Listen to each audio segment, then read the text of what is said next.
Hello again, I'm Dr. Hung Vu and our show is America's Healthcare Crisis. The title for our program tonight is The Quality Issue in Medicine.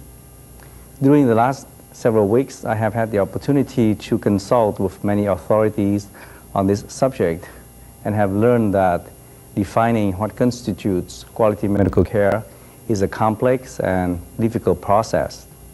It requires taking into consideration the different elements of medicine as a science, an art, and a business. And from the consumer's perspective, what is perceived as good quality medical care can be influenced by many subjective biases. It is therefore difficult for the medical profession to adapt the scientific concepts of medicine into the art of pleasing the patients and at the same time not offending the business interests of the third-party payers. So because of the complexity and the broadness of this subject, I'd like to produce several shows doing different panels of speakers so that we can have a better and more comprehensive understanding of these complex subject. And for tonight, I'd like to introduce three excellent speakers who are all prominent physicians in our community for our first and second segments. Dr. Mary McDevitt is an internist. How are you tonight? I'm just fine, thank you. Welcome to our show. Thank you. Dr. Mary McDevitt is the physician in charge of the Quality Assessment Committee at Good Samaritan Hospital. Our second speaker is Dr. Robert Andonian. Dr. Andonian, how are you? Good evening. It's nice seeing you tonight. Welcome to our show. Thank you. Dr. Andonian is an urologist and is in charge of the Quality Assurance Committee at O'Connor Hospital in San Jose. And our third speaker is Dr. Richard Wheat. Dr. Wheat is an internist and was medical director of Camino Hospital in Mountain View. He has been with us before on a different panel, and I'm very delighted to welcome him back. Nice to be here, huh? It's good to see you again. Ladies and gentlemen, why don't you just give us a rundown as to how the quality issue is being addressed at the different hospitals, Good Samaritan Hospital, O'Connor, and El Camino? Okay, well, I'd be happy to start with that. First of all, just a little clarification. I am not the chairman of the Committee of Quality Assurance at Good Samaritan Hospital, but my role is for the Good Samaritan Health System, which is composed, at least at the present time, of 3 hospitals, both Good Samaritan, San Jose Medical Center, and South Valley Hospital down in Gilroy. And my present position, which I've been in for about a year now, is as medical director for a new department of clinical outcomes, research, and management. And where in the quality assurance arena, it usually involves evaluation of a single physician's performance by chart review. What we do is look at populations of patients that we treat, and we look at the processes of care that are applied to that population of patients, and then evaluate the clinical outcome that is obtained. Usually this relates to morbidity, mortality, length of stay, readmission rates as outcomes. But we also cover the other 2 main areas of outcomes, which are patient-based outcomes, which, as you already mentioned, is patient satisfaction, as well as evaluating the health status of patients. And then the last one, you did mention the health plans, is the cost of the care that we provide. So for our department, we look at the overall outcomes of the patients that we take care of, and our goal is to try and do the best for our patients that their disease process will allow, and to deliver that care and the best outcomes in the most cost-effective manner. So what is that is different now from the way it used to be?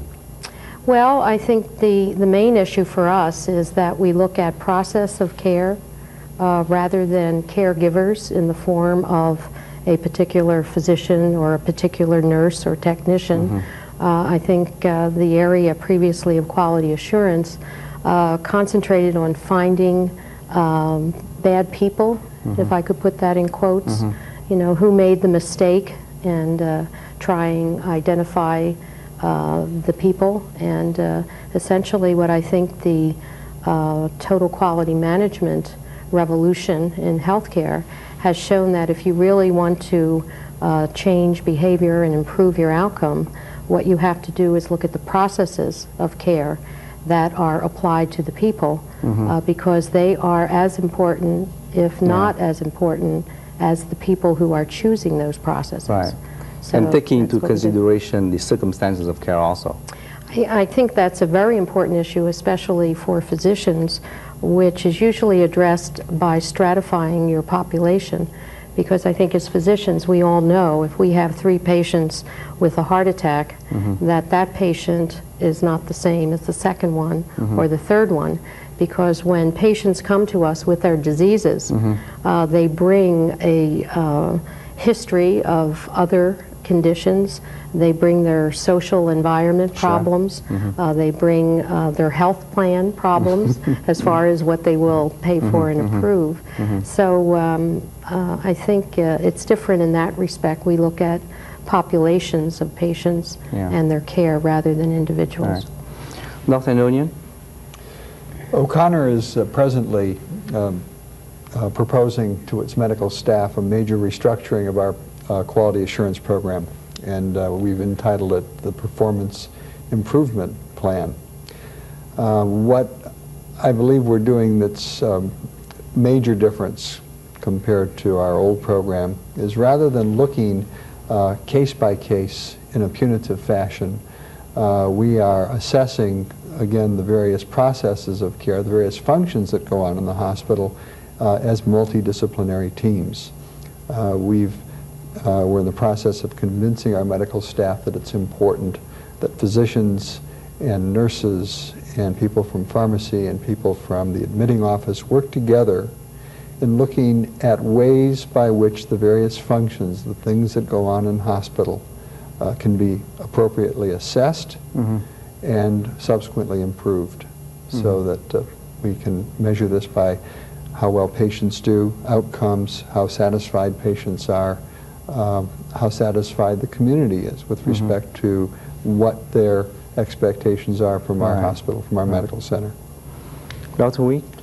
Well, I think that El Camino has done very much what you've heard from Mary and Bob. We began a few years ago by getting rid of the punitive type of quality assessment and quality assurance, and put together a multidisciplinary group that was called the Quality Resource Management Team. And we looked at cost, and we looked at the processes, and we did this in a group that included nurses and pharmacists and all the different elements that are involved in health care. To do this required the development of resources that we didn't have before, and those had to do with information systems and computerization, so that we would have the data that we could measure on different illnesses, not on an individual doctor, but on an illness or a process or a much broader way of looking at things. By so doing, we were able to convince physicians that they could play a part in this without feeling that somebody was looking over their shoulder, and that they could, and they, as a matter of fact, got quite interested in this process, both in terms of why were their patients, for example, perhaps in the hospital longer than those of their colleagues, or why did they have a higher cost for the treatment of the same disease than others. Nobody knew who was whom except the one individual, but by developing statistics, we were able to influence the way people performed their practice. It's been a useful tool, and I think we're all really still in the infancy of this. Mary mentioned outcome studies. What happens to a patient after we treat them? When Bob treats one of his urological patients, what happens after that prostatic resection or what have you? Interestingly enough, until recently, we didn't even know how many people were alive at the end of 1 year after, for example, a cardiac bypass. We talked to people after they were out of the hospital for a week or two, but they were lost to the measurement after that. So we're beginning to learn about how to study outcomes. What are the important issues that tell whether an outcome is good? Is it the way the patient feels? Is it that they can do what they did before the operation or the procedure? Or can they climb a flight of stairs? Or are they just happy about the result themselves? Sure. That seems to be almost as accurate a measurement as anything else that's been developed.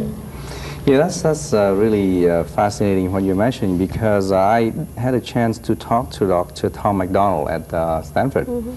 And he said that one of the major criteria of quality is in terms of taking into consideration the way the patients feel, is that they don't care whether you do 10 MRIs or whether you had 100 experience in operating. They just want to be treated like a human being. So it's very insightful, because I think this is the opportunity for us, it seems to me, correct me if I'm wrong, to take into consideration the fact that it's multidimensional. And you have to take into consideration how the patients feel, how the nurses think about it. In other words, we're not only judging the quality of care only from the physician's standpoint, which for a long time it was not only going that way, but also was determined by the universities. And there were a lot of, I think that there were a lot of problems with that, because the academicians look at things very differently, isn't it? I think one of the other examples of what you're talking about is the hospice movement within the United States. And if you sort of follow along the format, that you were speaking to there, physicians don't like their patients to die. And even when they suffer from a terminal illness, what has been shown in studying patients and physicians in that situation, a lot of times the physicians withdraw a little bit because it is hard for physicians to face death. It's almost considered a failure on their part.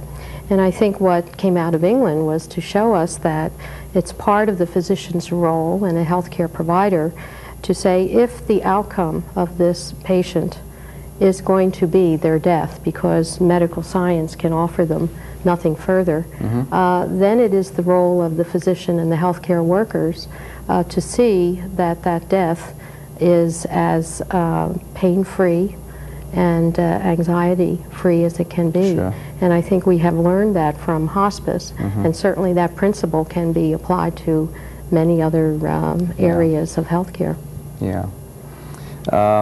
It's interesting that you mentioned how to change physicians' behaviors in their practice. I have here with me a book called Total Quality in Healthcare. It's a recent publication by two authorities that actually come from Michigan.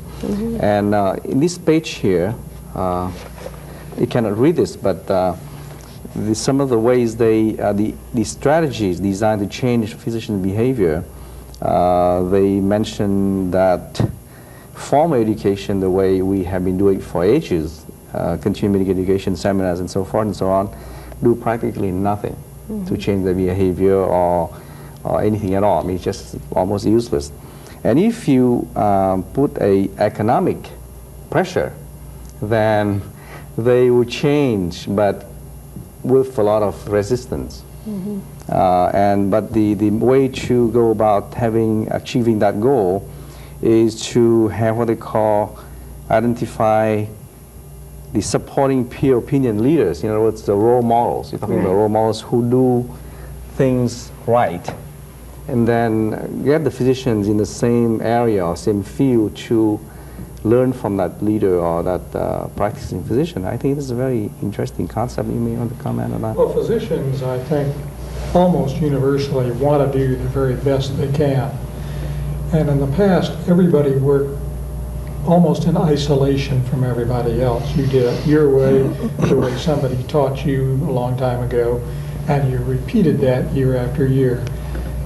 in the systems that are developing, we have an opportunity to see how other people are doing things, who seems to have the best result, and look at why that is the case. Did they use fewer antibiotics? Did they have a shorter operating room time? Many different aspects to care, but have an opportunity to see what seems to be the best method, and because you now have an open system where you can look at those results, compare your own results to that, the change almost takes place without anybody being aware of it. People want to do it the best way, and they change their behavior without ever being told to do so. You know, the concept of the benchmarking, I think, is what you're referring to, Dick, and the opportunity to study internally, sometimes within our institution, or by standards or measures from large groups performing outside of our institution. You know, the technologic imperative, what's happened over the past 20 or 30 years, have given us so many tools that at times it might become too easy for us, well-intended, to overutilize these tools. And the extent to which the pressure of containing cost is played out where we're asked to think and utilize these tools more carefully, I think, is valid. That's important. Physicians want to say, and I think appropriately so, I never want to have cost be an issue as I care for my patients. And that's fair, and most of us practice in that fashion. But it's harder and harder for us to stop sometimes and say, gee, everybody that walks in with a headache doesn't need a CT scan. We need to call on some of the training that we've had and some of our skills to sort these people out. And that's where cost becomes important in benchmarking and seeing that in every instance that someone has a headache, they don't need a CT scan. We mentioned that at one point or another, you mentioned that, like you say, you have too many tools and we're confused. We don't know what to use and what is appropriate. And I think this is the first time we have to do with cost, which is, to me, something very significant. I mean, for a long time, we just took for granted that we didn't have to worry about that. But taking into the very primary and very basic principle of medical care, primo non nocere. You don't do anything invasive or aggressive, you know. If you don't do anything at all or aggressive, but you hit the patient's pocketbook, it still hurts, isn't it? So this is the first time you have to consider that, I mean, it is not innocuous to order 100,000 tests, because somebody is going to pay for it. And it can really hurt not only the patients, but, you know, the whole system. Patients have been paid for that. I mean, part of what our system has allowed to have happen is that people don't feel that, I mean, they're not financially disrupted that much. They have co-pays and they have maximum deductibles, but I have, unfortunately, I've heard from even physician patients that will say, gee, get the MR too in addition to the CT scan. I have insurance. So there's been some incentive in the system for patients to expect more than they might need to. Because that's exactly the reason why we have an economic crisis in medicine now, you know. And to me, you know, it's not a lack of technology and fancy stuff, but we are in the midst of a revolution stirred by economic conditions. We're just going bankrupt. I think another issue that may be a factor is that a lot of the advanced technology has to be tested and approved, but to get FDA approval, you have to first prove that it's efficacious, it will do whatever it's supposed to do, and then that it's safe. But after that, there aren't, I think, enough studies to show if the new technology is D, we'll say, how it may be safe and it may be effective, but how does it compare to A, B, and C? Because we always don't know that it's superior. When new technology is made available to physicians, they all want to try it. And they do, and sometimes it does turn out to be superior. But I think to have the studies to show that it is superior enough that it should be used in everybody often isn't there. And so this is where the physicians don't have a lot of good information to fall back on, that they'll go by their training or whoever's gone to the latest course and if they recommend it and think it's a good procedure, they'll follow along. So I think there is a lot of peer discussion, but I think where we really are at a loss is a lot of times we just don't have good data to show us that the superior technology is the best for every patient. It may be for a certain sub-segment of patients, but it may not be appropriate to apply it to everybody. And I think that's what's happened over the year. If it's good for one person, obviously it's good for everybody. And that doesn't always prove to be true. We're a technological society, and not only the doctors want to try all the new things, but our Very whole true. society is into the newest and the latest and the most bet. costly, and it hits the newspaper when it's first described in a medical journal before the results are in, and everybody wants that because that's the latest thing. And unfortunately, many of the procedures which we do routinely, whether it's bypass surgery or some of the cataract procedures, although they have many of them proven very good, they had absolutely no basis when they were first touted and first done in vast numbers of their advantage over other methods. And in some cases that's still true now. Taking cardiovascular things as an example, drugs versus surgery versus Sure. angioplasty, there is very little data that really tells which one is superior Right. to patients in any given thing. Now there's huge differences in the costs. Yeah. Well, that's why, we're talking about critical pathways. In other words, you have to compare one option to the other and taking into consideration the cost issue.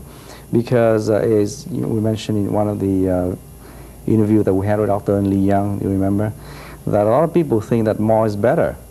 And that is not true. That is certainly not true, because we talk about the aspect of going back to the basics, spending quality time with the patient, evaluating the depth of and understanding his problem. He's much more useful in diagnosing and treating than just flip the pen and order 100 tests, because that is not better. To me, it's very clear. But I think it's going to change our whole thinking into why do we do this? Is it really better, or it's just our own bias who say so? Is it?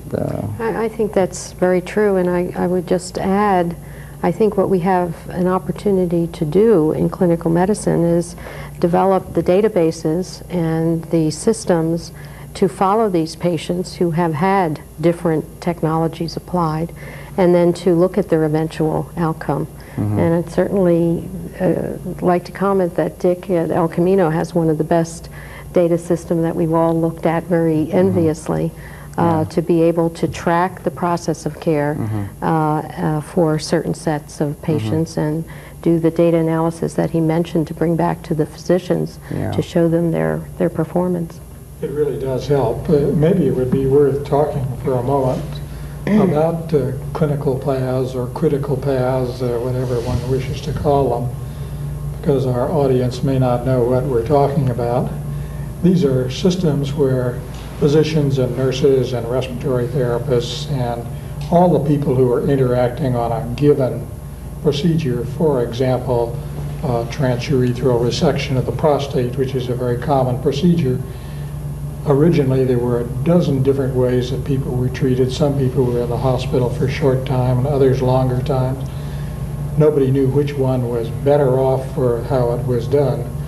So by getting people together, you could determine at what point a blood count should be done, at what point a transfusion should be done if it is needed, and what level of hemoglobin or blood count, so that there's some common pathways that everybody would adhere to. Not that you couldn't go away from that if there were special circumstances, but it provides a guideline to follow through the course of an illness, so that at day 1, certain things should happen. At day 2, certain other things should be done and happen. At day 3, you should get up out of bed and go home. And these have proven very valuable, and although we don't have all the answers to these as yet as to their benefits or qualities, they are beginning to not provide cookbook medicine, but provide paths so that we are more economical and providing more uniform and quality care, which is what we're talking about here. It's very interesting you say that, because I went to school in France, and they call it the conduite à tenir, which means what is appropriate at what time frame. In other words, you don't do a shotgun kind of diagnostic workup. The first time you see the patient, you do this at this point, and this, and so on and so on. You have to think about what we do instead of just automatically, I think another thing to follow up on what Dick was describing is a critical path for the caregivers, but often a critical path for the patient and family is also given as well. And I think we find a lot of times it helps to set the expectation for the family, that they know if things go along as expected, they'll be ready to leave the hospital at day whatever it may be, or come out of the intensive care unit. And I think that setting the expectation for the patient and family is sometimes very helpful. I think we need to take those and follow that with outcome studies, one past another, so that at 2 weeks we find out how they're doing, at 4 weeks, at 6 months, at a year, and so that you have a continuum of care and assessing the quality of what you've done. Okay, we need to wrap up this first segment. It is delightful. I mean, you see how easy it is, just go by and talk about all those important things in half very quickly. We need to wrap this up because we're running out of time. So I'm Dr. Hung Vu, and now shows America's healthcare crisis. Tonight, the topic of discussion is the quality issue in medicine. And we have been interviewing 3 prominent physicians in our community who are very familiar with the subject and certainly can speak about it with authority and credibility. We'd like to invite you to watch our next segments because I'm planning to interview several other panels on the same issue so that we can have a better understanding of the issues involved. Again, I'm Dr. Hung Vu. Our show is America's Healthcare Crisis. Thank you for watching. Good night.